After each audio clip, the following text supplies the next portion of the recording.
It seems like you choose your projects carefully. What was it about this one that combines you? First of all, I thought the script was excellent. It was a really just brilliantly written, very smart, unique take on this kind of genre. I was a big fan of James Hawes as a director. I loved Slow Horses. But Rami is also somebody I've been wanting to work with for a very long time, and it was great to get to work with him. But I think within that, there was a character there that even though she's not in the movie for a very long time, she just felt like such a complex and well-rounded character who gets to do something very pivotal in the film. So, it just all felt like a very exciting prospect. And there's so many other great actors in this movie. It was just nice to be sort of amongst all of them too. Your character is assumed to be a man. Do you think that helped her stay under the radar and survive? Yeah, definitely. I think, people underestimate women quite often. And I think in the world that she is sort of living in, that's also the case. And I think we see this with Heller. I mean, for years, he continues to think of her as a 50-year-old man, um, which is probably how she's managed to evade people's detection for so long. What kind of life do you imagine Inquiline having if she hadn't decided to continue her husband's work and legacy?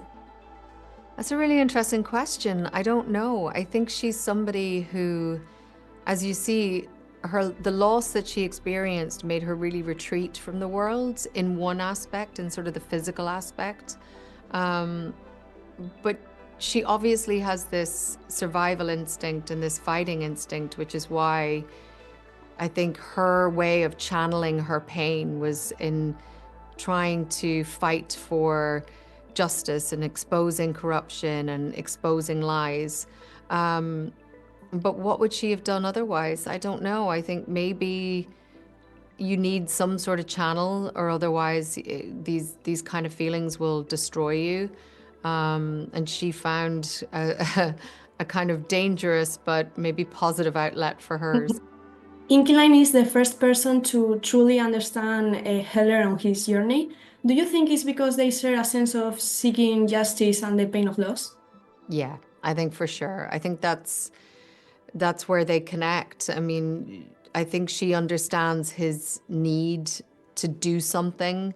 I think very often when we experience an injustice or we experience pain in that way, we think what we want is revenge, but it's never the thing that brings you solace. I think with justice, there's some way of pathway forward to healing. And I think she's figured that out. She understands that. And I think she's really trying to get Heller to see that. And I think she's part of the reason why we see him sort of change his tactics towards the end of the movie as well. Mhm.